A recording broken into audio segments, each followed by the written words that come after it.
24 ଘଣ୍ଟାରେ 137 ମାଓବାଦୀ କଲେ ଆତ୍ମସମର୍ପଣ। କେନ୍ଦ୍ର ସରକାର ଓ ରାଜ୍ୟ ସରକାରଗୁଡ଼ିକର ପରାମର୍ଶ କ୍ରମେ ମାଓ ଅଧ୍ୟୁଷିତ ଅଞ୍ଚଳରେ ଯବାନମାନେ ଦିନରାତି ନିଜର ଅଭିଯାନରେ ଲାଗିପଡ଼ିଛନ୍ତି।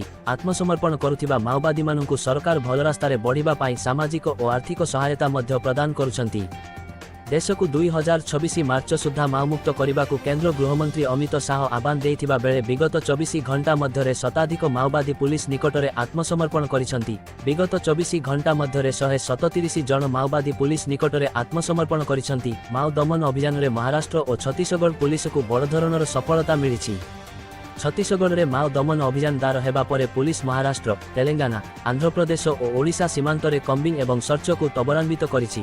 ନକ୍ସଲ ଥିବାରୁ ଭୟରେ ମୁଖ୍ୟସ୍ରୋତକୁ ଜଣେ ପରେ ଜଣେ ଫେରୁଛନ୍ତି। ମଙ୍ଗଳବାର କେନ୍ଦ୍ରୀୟ କମିଟି ସଦସ୍ୟ ସୋନୁ ବେଣୁଗୋପାଳ ନିଜର 60 ସହକର୍ମୀଙ୍କ ସହ ମହାରାଷ୍ଟ୍ରର ଗଡ଼ଚିରୋଲି ପୁଲିସ ନିକଟରେ ଆତ୍ମସମର୍ପଣ କରିଛନ୍ତି।